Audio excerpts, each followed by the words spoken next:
Esta historia que les voy a contar comenzó en la noche del pasado 3 de febrero.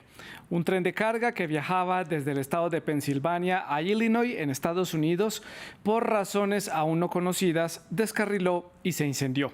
A simple vista parecía un lamentable accidente, pero pronto quedó en evidencia la magnitud y el peligro que representaba, y para poder extinguir y evitar una explosión de gran tamaño fue necesario hacer entonces agujeros en los tanques de los diferentes vagones que estaban descarrilados para extraer los productos químicos que fueron entonces a parar a diferentes fosas exclusivamente excavadas para poder prenderles fuego de manera controlada y extinguirlos.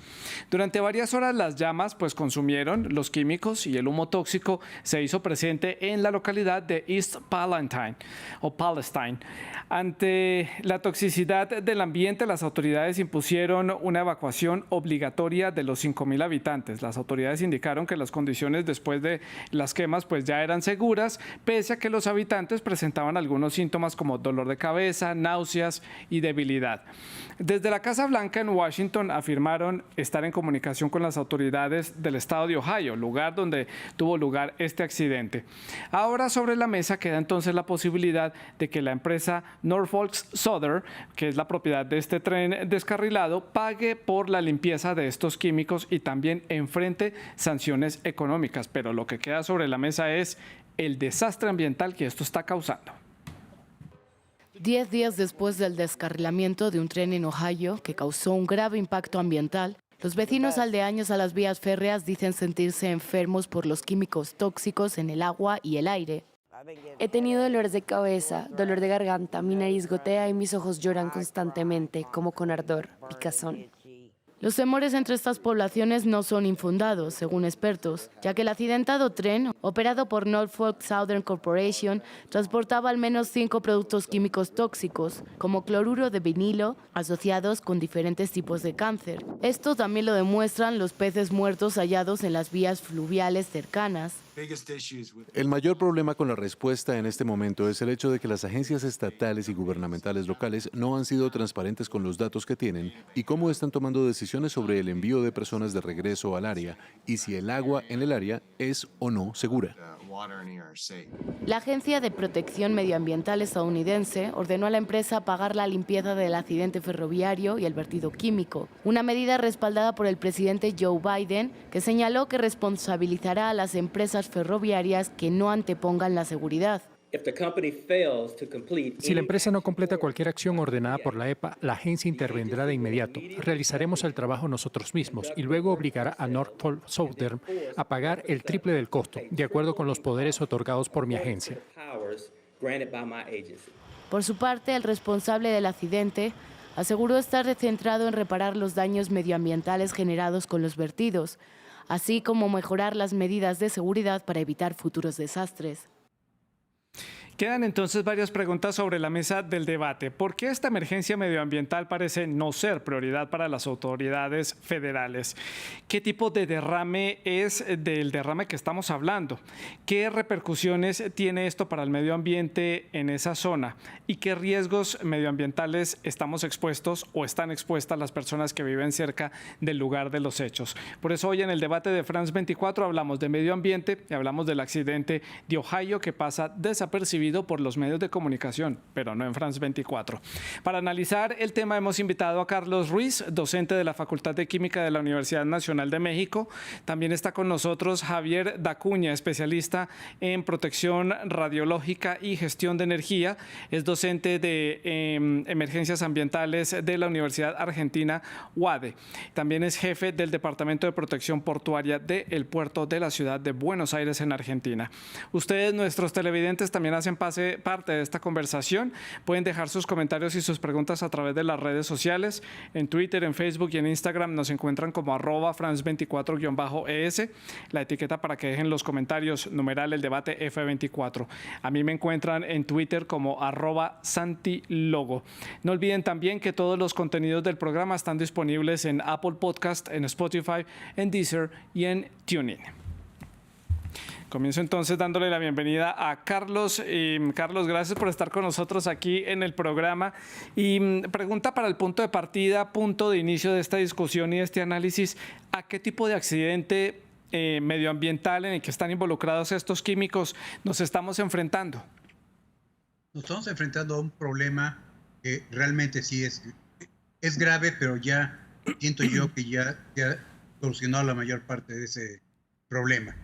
Sobre todo de que no hubo una explosión en el momento del descarrilamiento, sino más bien lograron hacer una combustión controlada de los productos que tenía.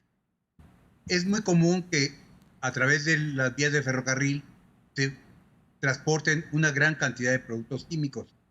Para eso existe toda una normatividad y evitar problemas que pueda haber. Y también la gente que lo está transportando tiene la capacitación para saber qué hacer en un caso de emergencia. De hecho, existe una normatividad en la cual se marca cada uno de los diferentes químicos para saber cómo tratar en caso de un accidente uno de esos químicos. Ahora, se había comparado con Chernobyl este caso. Desde mi punto de vista es totalmente diferente. Es un problema de contaminación química que va a ser de corto plazo. No lo estoy minimizando, pero no va a tener efectos residuales a muy largo plazo. La opinión de Carlos, nuestro invitado. Vamos a preguntarle a Javier en la ciudad de Buenos Aires a qué tipo de accidente con estos químicos nos estamos enfrentando para conocer su opinión como punto de partida de este análisis. Javier, bienvenido, adelante. Bueno, muchas gracias. Buenas tardes. Sí, principalmente me parece importante comprender la toma de decisiones que hubo en la emergencia, ¿no? Una emergencia es una situación caótica, no normal, y muchas veces se toman decisiones en base a la mejor de las peores. En este caso se menciona la quema controlada y se mencionaba el tema de los productos que se habían liberado. Y más allá de la explosión, que es cierto, digamos, a un aumento de temperatura, un producto que tiene una reacción, se llama de polimerización, o sea, puede reaccionar violentamente, se podía producir una explosión a muchos kilómetros, kilómetros de distancia, que podían verse afectados, pero principalmente este producto, el cloruro de vinilo, lo que tenemos que tener en cuenta es algo que se llama densidad de vapor, que es la densidad que puede tener respecto al aire. En este caso 1 es aire y esto tiene 2.2. ¿Qué quiere decir?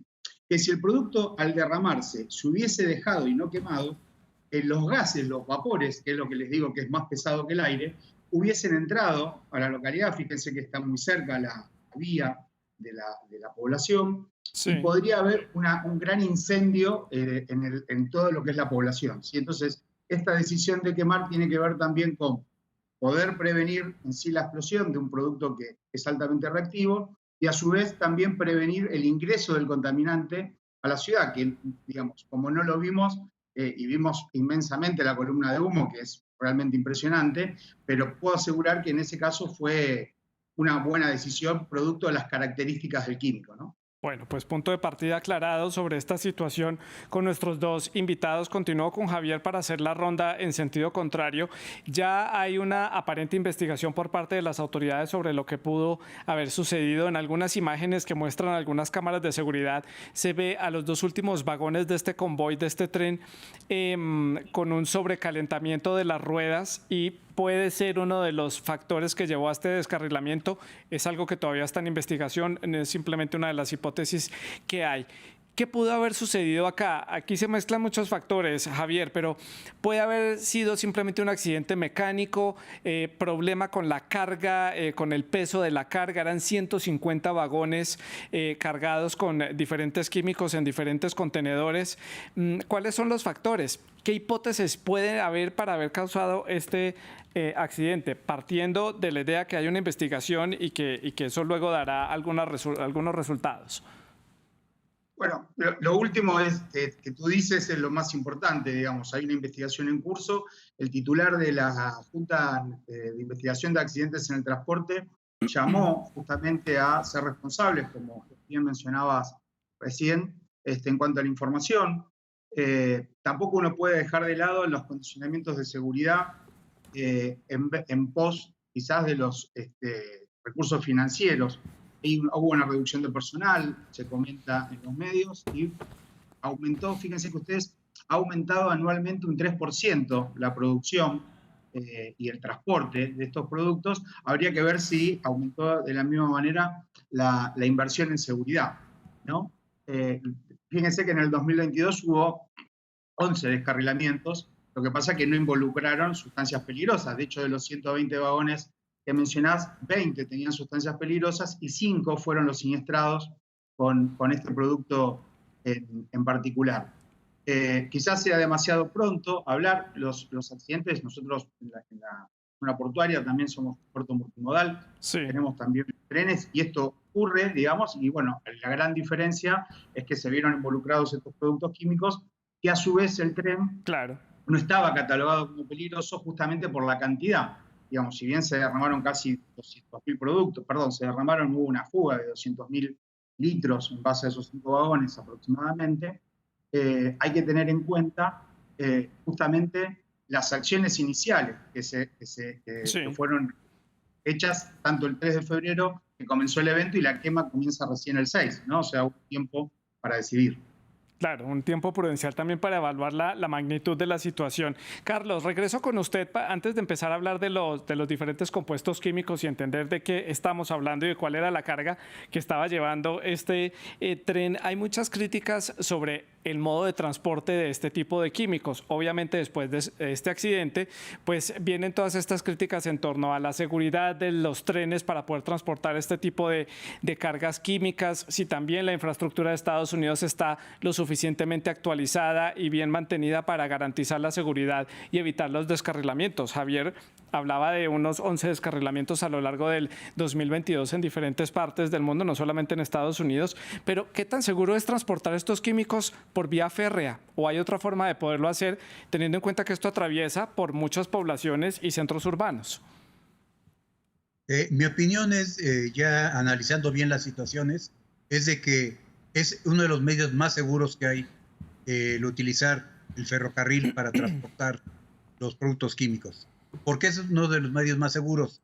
Porque está por una vía que es fija, no está como una carretera, se pueden transportar cantidades muy grandes y de hecho, a pesar de que es muy aparatoso el accidente, habría que ver los miles de millones de litros y de kilos que se producen y se transportan de un lugar a otro. Y realmente el número de accidentes que hay es muy bajo con respecto a la cantidad de material que se está suministrando. Y lo que decía Javier, creo que tiene toda la razón, el cloruro de vinilo es más denso que el aire. Si no se hubiera tomado la decisión de quemarlo, se hubiera hecho una nube y hubiera entrado a las casas y hubiera explotado. En México tuvimos experiencia en los años 70, tuvimos una fuga de gas de Pemex y murieron más de 2,000 personas por eso. Y también tuvimos otra experiencia a mediados de los 70, en 75, donde hubo una explosión del cloruro de vinilo y se estaba descargando un vagón de cloruro de vinilo, hubo una chispa, hubo una explosión, o sea, no fue una incineración controlada, y salieron los tanques a una distancia de más de 2 kilómetros, se hizo una nube tóxica, y cerquita de ahí estaba una de las plantas de la Volkswagen de mayor producción en México. Se echaron a perder 2,000 coches en esa época, ¿sí? Entonces, claro, siento yo que a pesar de que son muy aparatosos estos accidentes, si nosotros consideramos el número de toneladas que se están manejando, o de miles o millones de toneladas que se manejan por vía férrea, es mínimo la incidencia que hay.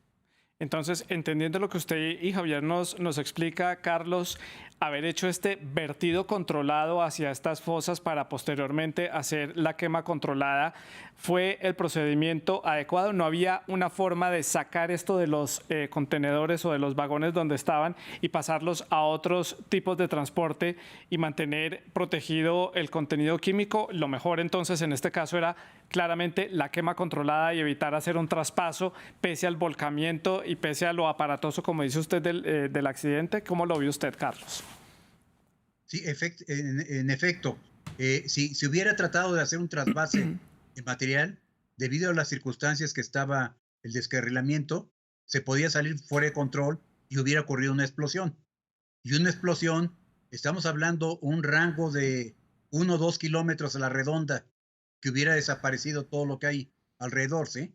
Entonces, hubiera desaparecido la ciudad. Sí. Tenemos que considerar una cosa muy importante. No hubo ninguna muerte en ese descarrilamiento. Sí. En los casos que le mencioné que tuvimos aquí en la Ciudad de México, fueron más de 2.000, 2.500 personas que fallecieron.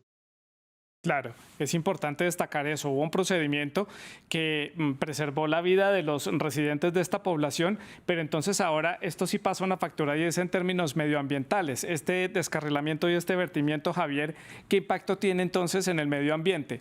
Se salvan las vidas humanas, se salva la población, pero lamentablemente el medio ambiente y la contaminación de algunas aguas son las... Digamos, en cuanto al impacto que pueda tener. Sí, adelante. No sé, ahí está. Bien, te decía, el impacto ambiental, digamos, está claro en cuanto a los productos que se desprenden de la incineración.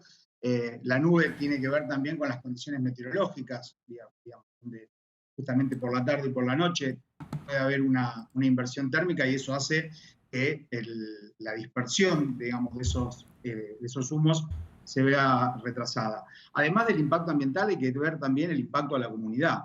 No olvidemos, esto es una comunidad de 5.000 habitantes, fueron evacuados la mitad del pueblo, es un montón, casi 2.400 personas, y lo más importante, digamos, es que el 20% de Ohio se nutre del turismo, industria que puede verse afectada.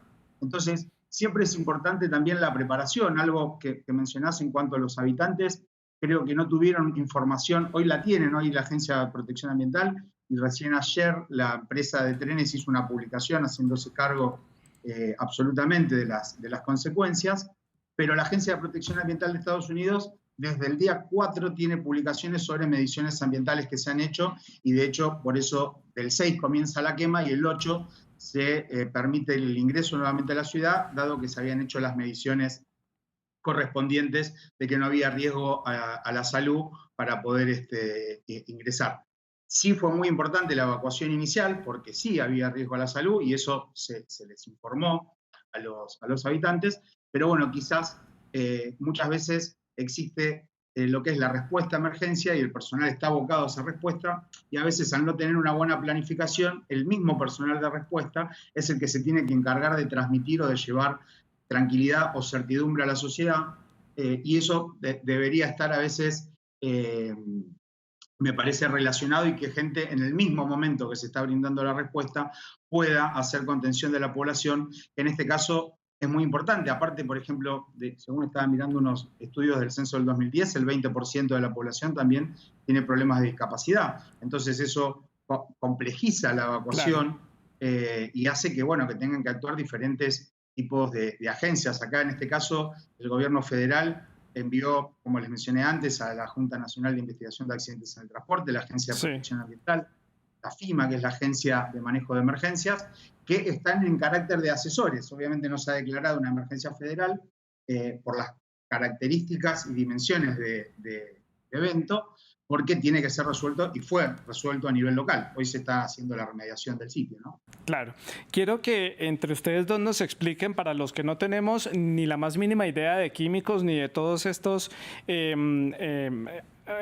químicos que se utilizan para producción de otro tipo de objetos, que nos expliquen de qué tipo de sustancias estábamos hablando y a qué estuvo expuesta esta población ante este descarrilamiento.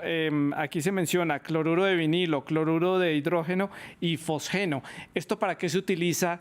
¿Esto cómo tiene implicaciones en el cuerpo si hay contacto con ellos? ¿Qué repercusiones puede traer en la ciudadanía si tiene alguna exposición a ellos? Comienzo entonces con Carlos.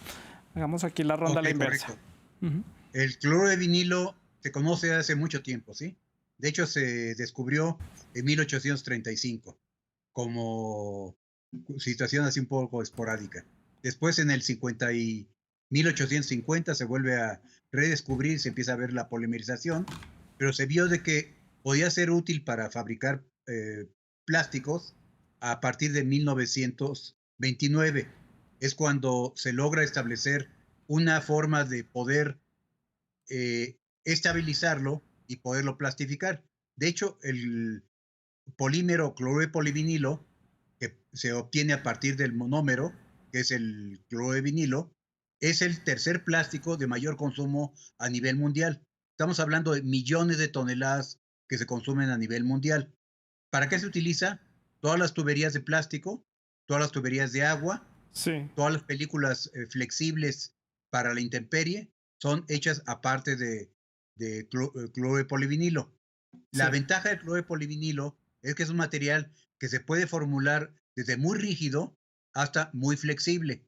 Y también, por ejemplo, los guantes que utiliza uno para protección son hechos a base de PVC, cloruro de polivinilo. claro. Este es un procedimiento un poquito diferente. Entonces, el cloruro de polivinilo lleva muchos años usándose en forma muy masiva, Claro, millones de toneladas.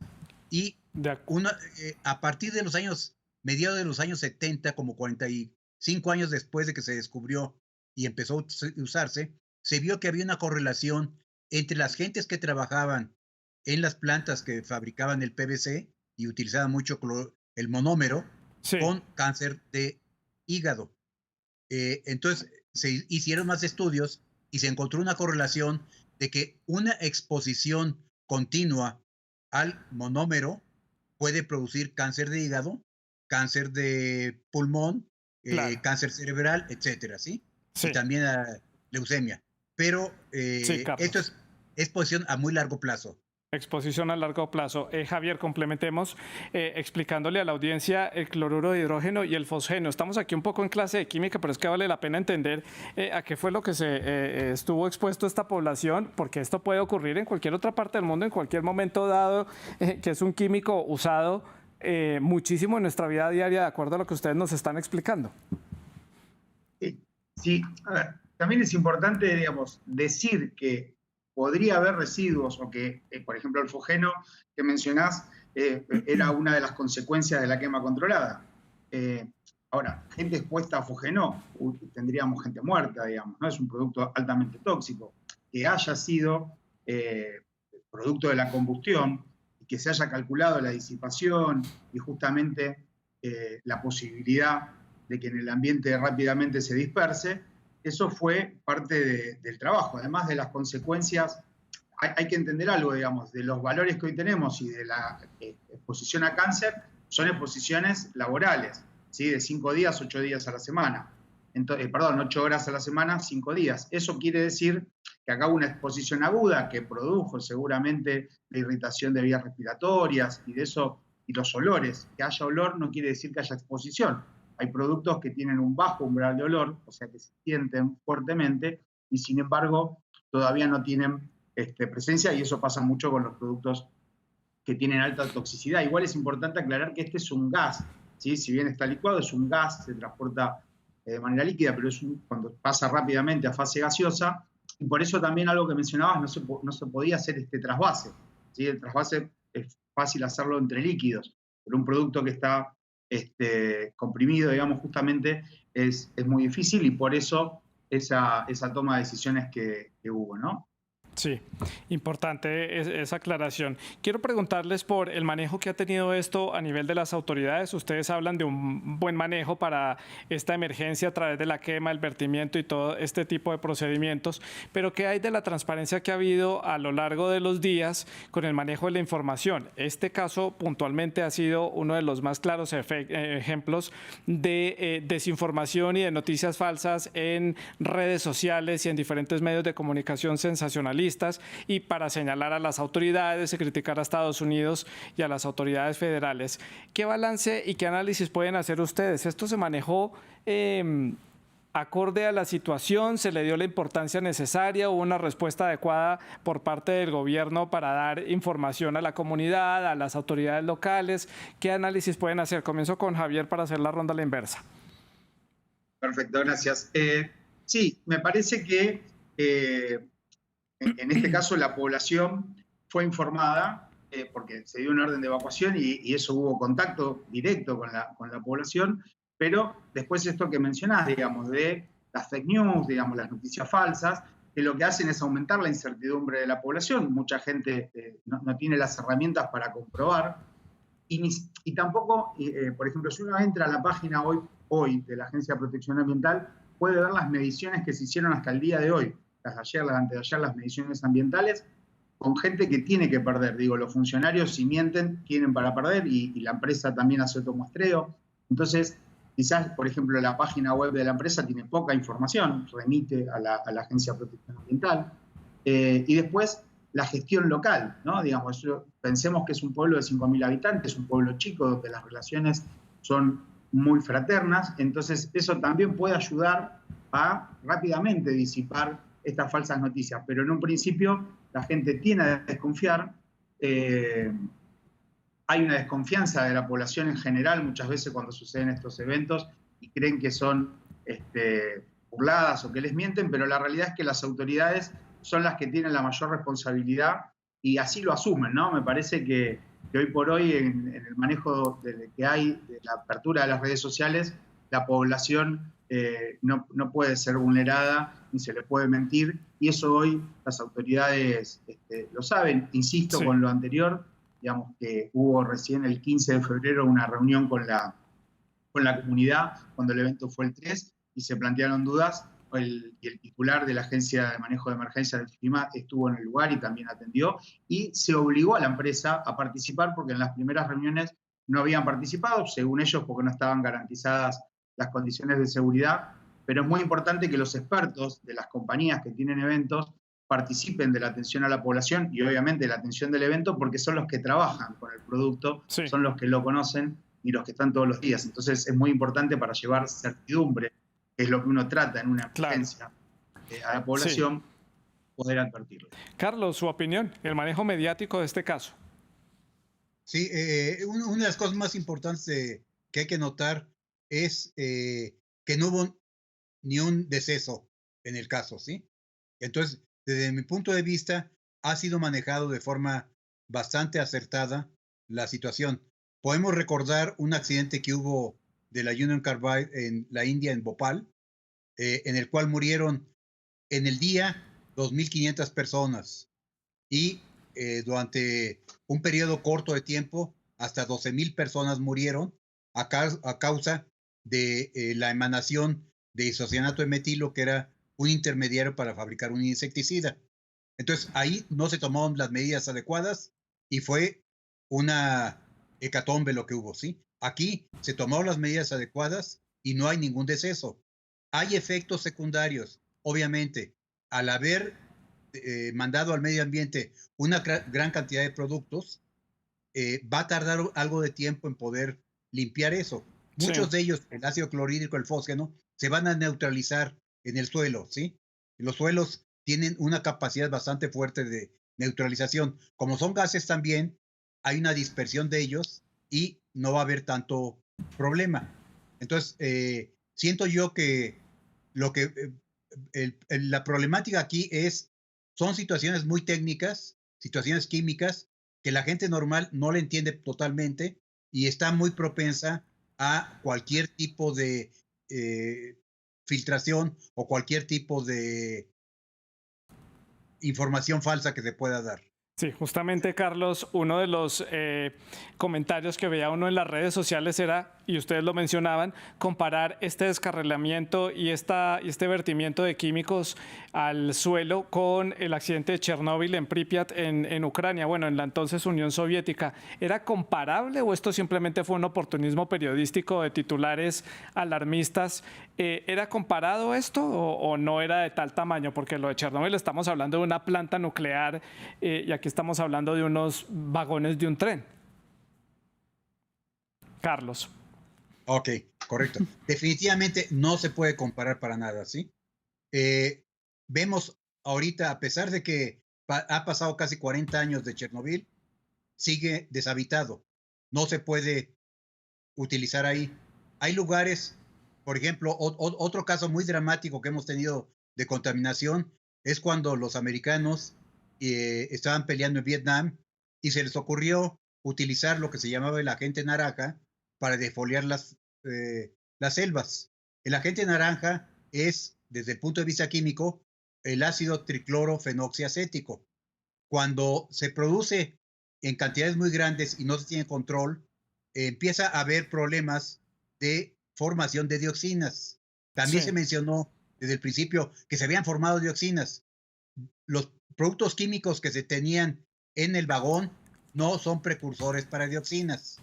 La dioxina sí puede permanecer contaminando por mucho tiempo. Aquí era principalmente fósgeno, que es gas, es muy venenoso, pero se dispersa fácilmente, y ácido clorhídrico, que también, si lo respira uno, es muy venenoso. Claro. Pero es el ácido que utiliza uno para limpieza en su casa, ¿sí?